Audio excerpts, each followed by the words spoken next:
Wewe ni Mungu mwenye nguvu. Wewe ni Bwana majeshi. Tunaingia katika wokovu, tunaingia katika uweza. Baba, nakushukuru kwa sababu wewe ni Mungu mwenye nguvu. Tunalibariki jina lako, tunasema ni asante, katika jina la Baba na la Mwana na la Roho Mtakatifu tunaomba, tunaamini. Amen. Amen. Shalom, shalom. Tunamshukuru Mungu kwa sababu yeye yuko mahali hapa. Tunamshukuru Mungu kwa sababu yeye anaweza kutenda mambo makubwa. Yeye Mungu anafanya ishara kubwa. Tunamshukuru Mungu amekuwa nasi. Tunamshukuru Mungu ameweza kututendea mambo makubwa. Mungu ametutendea ishara kubwa. Mungu amekuwa upande wetu. Tuna kila sababu ya kulihimidi jina lake kwa sababu yeye ni yeye yule jana na leo na hata milele. Ahadi zake Mungu anasema ni za kweli na za kuaminika. Siku ya 8 ya leo ya maombi ya kufunga na kuomba ni kwa sababu ya kuingia katika mawazo mapya, mawazo yaliyo mema. Yesu anasema maana nayajua mawazo nayowawazia ninyi ni mawazo ya nini? Ya amani. Unaweza ukaitafuta hiyo ukaisoma. Bwana Yesu asifiwe. Tarehe 8 ya leo ni tarehe ya kuingia, ni namba ya kuingia, namba ya kinabii, namba iliyosimama na Nuhu akaingiza taifa lake katika amani, akaingiza taifa lake katika ushindi. Mawazo nayowawazia ninyi ni mawazo ya amani. Shalom, shalom. Ebu unaweza ukaisoma hiyo. Yeremia ngapi? Yeremia 29 mstari wa 11. Yeremia 29 mstari wa 11 anasema. Neno la Mungu linasema. Maana nayajua mawazo ninayowawazia ninyi. Asema Bwana. Ni mawazo ya amani. Ni mawazo ya kushinda, kuleta furaha ya amani. Wala si ya mabaya. Wala si mawazo ya mabaya. Kuwapa ninyi tumaini siku zenu. Kutupa leo tumaini siku zetu za maisha tuwapo hapa duniani. Amen. Bwana Yesu asifiwe. Amen. Namba 8 ni namba ya kinabii kuingia. Nasi siku ya leo tunaingia katika mawazo yaliyo mazuri. Amen. Tunaingia katika mtazamo ulio mzuri. Bwana Yesu asifiwe. Amen. Maana mawazo nayowawazia ninyi si kama mawazo ya watu wabaya wanaotuwazia. Si kama mawazo ya marafiki wabaya wanaoweza kutupa sumu. Yes. Si kama wao wanavyotuwazia. Mawazo ya Mungu ni kwa ajili ya kutupa amani. Amen. Adui siku zote hawezi kuwazia mawazo yaliyo mazuri. Amen. Aliye adui upande wako huwaza ni lini, ni jinsi ya kukuua. Wakati Yesu amekuja duniani, Wayahudi wale wakuu wa masinagogi waliwaza, wale Mafarisayo, jinsi ya kumbana, kumwangamiza. Herode mfalme anawaza jinsi ya kufanyaje, ya kumuua. Lakini Mungu ambaye ni mfalme wa amani hatuwazii mawazo mabaya. Anasema anatuwazia mawazo yaliyo mema. Anakuwazia wewe mawazo yaliyo mema. Anaiwazia ndoa yako, kuipa tumaini la furaha siku zote za maisha yako. Amen. Mungu hutuwazia mawazo yaliyo sahihi. Amen. Mungu anawawazia Nuhu, kwa kuwa ulimwengu ulikuwa umetenda yaliyo machukizo.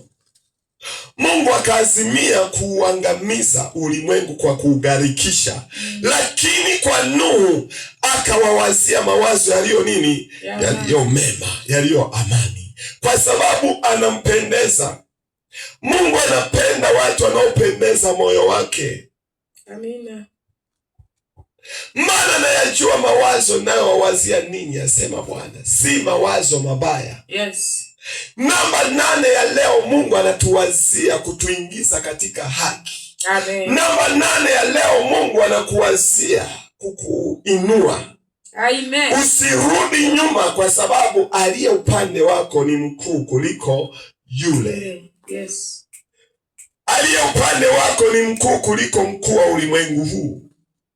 Maana kanuni ya mkuu wa ulimwengu huu, yeye ni kuangamiza na kuua. Lakini aliye juu, ambaye yuko upande wetu, Mungu wa herufi kubwa, yeye hutuwazia kushinda na zaidi ya kushinda. Change your mind. Aliye upande wako ni mkuu. Amen. Shalom, shalom. Shalom.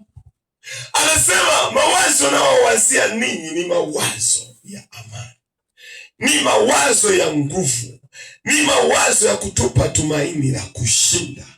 Amina. Unataka kuwa katika ushindi, kaa vizuri na Mungu. Amen. Anasema anawapenda wale wampendao, na wale wamtafutao kwa bidii watafanyaje? Watamwona. Unapotafuta mtazamo mpya wa kimungu kwa bidii, lazima ufanyeje? Uone. Imani ni hakika ya mambo. Nasema katika Waebrania 11 mstari wa 1.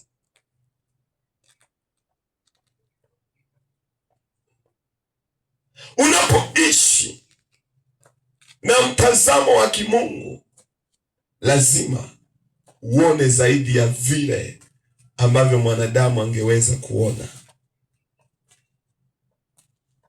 Unapoishi ile mamlaka ya kimungu, lazima utafanya vitu, utaamrisha vitu kwenye ulimwengu wako na vitatendeka. Utaamuru jambo, litakuwa, kwa sababu umependa kuishi nini? Mamlaka ya nini? Ya kimungu. Anasema anatuwazia mawazo mazuri, mawazo ya amani, si kama mawazo ya mwanadamu. Anatuwazia mawazo mazuri. Hebu irudie hiyo Yeremia, irudie hiyo, naweza kaitaja. Yeremia sura ya 29 mstari wa 11. Neno la Mungu linasema, maana nayajua mawazo ninayowawazia ninyi, asema Bwana, ni mawazo ya amani, wala si ya mabaya, kuwapa ninyi tumaini siku zenu za mwisho. Mungu huwa hamwazii mtu vibaya. Ndio maana anasema akisamehe amesamehe. Amen. Akitakasa ametakasa. Amina. Mungu kanuni yake huwaza mawazo yaliyo mema. Mawazo ya Mungu ni tofauti, yana mabadiliko makubwa. Mawazo ya Mungu yako tofauti. Shalom, shalom. Shalom. Mawazo ya Mungu ni kinyume na ya mwanadamu. Amen. Ndio maana tunataka tuchange mind zetu.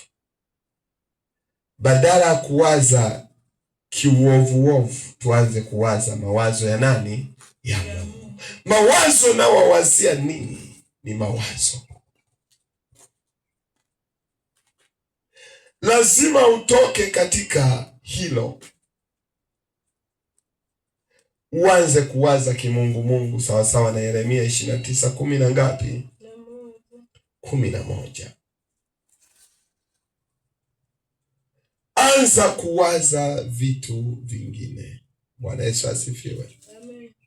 Unapokuwa ni mtu wa kuwaza mawazo mazuri, unaoleta ufanisi mwema. Bwana Yesu asifiwe. Mawazo na wawazia. Okay, twende katika Mwanzo, Genesis chapter 7 verse 1. Genesis chapter 7 verse 1. Mwanzo sura ya 7 mstari wa 1. Anasema, Bwana wa herufi kubwa hii, huyu ni Bwana Mungu. Bwana akamwambia Nuhu, ingia wewe na jamaa yako yote katika safina, kwa maana nimekuona wewe mwenye haki mbele zangu katika kizazi hiki.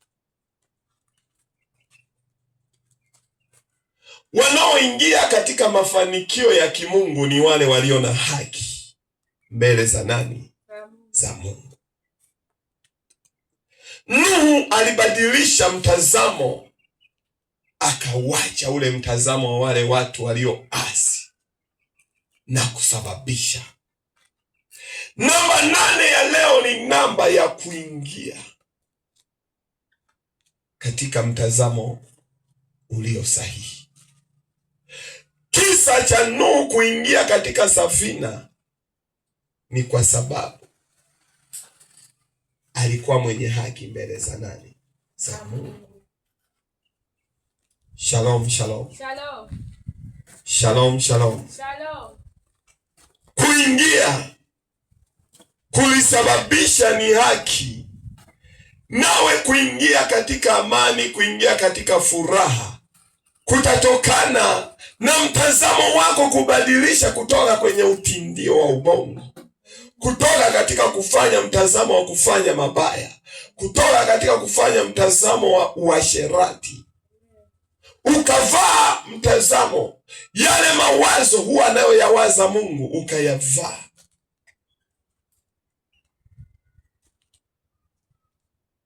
Utajikuta umeingia kwenye furaha yako, utajikuta umeingia kwenye amani yako.